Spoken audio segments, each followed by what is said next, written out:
Chapter start कर रहे हैं। Next chapter is chapter number 9 string manipulation. ठीक है, अभी तक हमने जो डाटा टाइप यूज़ किया है वो इंटीजर, फ्लोट।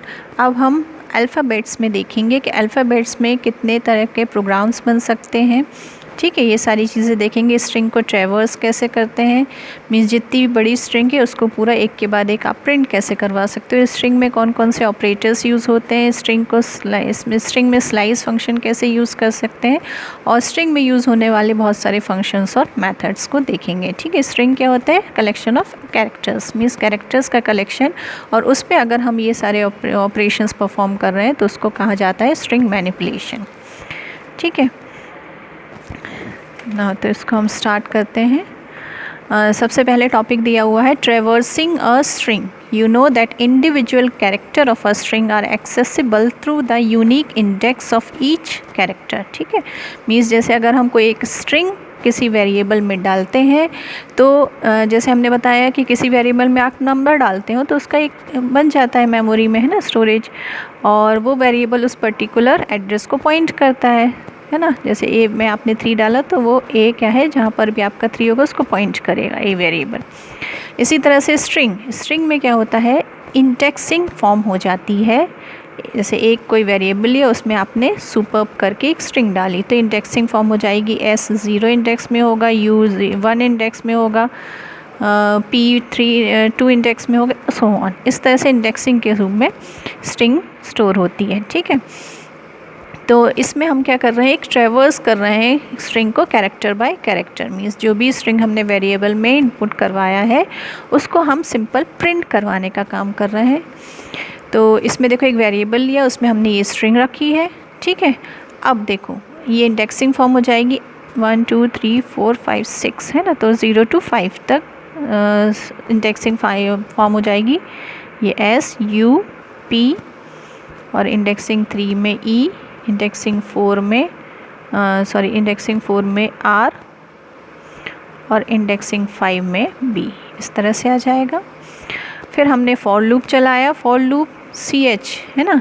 फॉर लूप के लिए हमने एक वेरिएबल लिया जो स्टार्ट होगा आपका बाय डिफ़ॉल्ट 0 से स्टार्ट होता है, तो 0 से स्टार्ट होगा और कहाँ तक चलेगा, नेम तक। मीन्स नेम की जितनी लेंथ है वो पूरे कैरेक्टर को ट्रेवर्स करेगा। तो पहले 0 इंडेक्सिंग के लिए सी एच, फिर उसके बाद उस कैरेक्टर के बाद क्या आ जाएगा, ये हमने दिया हुआ है, उस कैरेक्टर के बाद ये साइन पुट हो जाए और एंड हो जाए, है ना। तो पहला जो है 0 इंडेक्स में एस है तो एस प्रिंट होगा, फिर ये साइन प्रिंट होगा। फिर अगेन लूप बढ़ेगा, 0 से 1 होगा तो 1 में क्या है, यू है, तो यू प्रिंट होगा, फिर ये प्रिंट होगा, ये प्रिंट होगा। फिर अगेन ये बढ़ेगा, 1 से 2 होगा, फिर 2 में क्या है, पी है, पी प्रिंट होगा, देन ये प्रिंट होगा।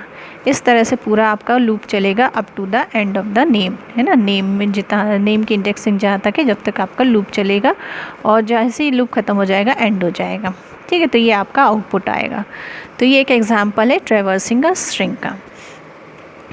यहाँ पर एक प्रोग्राम हम देख लेते हैं, program to read a string and display it in reverse order. Means एक प्रोग्राम है जिससे हम यूज़र से एक स्ट्रिंग लेंगे, यूज़र जो भी स्ट्रिंग डालेगा उसको हम रिवर्स ऑर्डर में प्रिंट करेंगे। ठीक है, तो इधर पर हमने स्ट्रिंग 1 नाम का एक वेरिएबल लिया, यूज़र से हमने एक स्ट्रिंग एंटर करवाई। फॉर एग्ज़ाम्पल यूज़र ने एंटर किया पाइथन, तो हम इस तरह से प्रिंट करवाएंगे उसको, फिर स्ट्रिंग 1 में क्या है, Python in reverse order is, इस तरह से प्रिंट होगा आपका, the Python in reverse order is.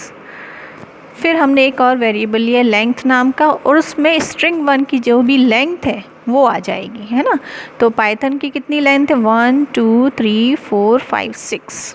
ठीक है, 6 लेंथ है, तो इधर पर लेंथ में कितना आ जाएगा, 6 आ जाएगा। ठीक है, फिर हमने फॉर लूप चलाया तो फॉर लूप चलेगा ए इन रेंज, ये दिया हुआ है ना। तो इधर पर आपको इनिशियल वैल्यू कहाँ से फॉर लूप स्टार्ट होनी है वो भी दिया है, और कहाँ पर फॉर लूप एंड होना है वो भी दिया है, और कितने स्टेप आगे बढ़ना है या पीछे जाना है वो भी दिया है। ठीक है, तो हमारी जो लूपिंग स्टार्ट होगी वो -1 से स्टार्ट होगी। तो मैंने जैसे इंडेक्सिंग बताई थी, तो इंडेक्सिंग आपकी फॉरवर्ड और बैकवर्ड दोनों इंडेक्सिंग होती है। तो फॉरवर्ड इंडेक्सिंग में 0 1 2 3 4 इस तरह से होगी, और बैकवर्ड में अगर हम देखें तो ये -1 -2 -3 -4 -5 -6 इस तरह से होगी। ठीक है, तो हमारी इंडेक्सिंग स्टार्ट होनी है -1 से। तो -1 में क्या है, n है। ठीक है, तो n और कहाँ तक चलेगी, लेंथ -1 तक, है ना। तो लेंथ में कितना है, 6।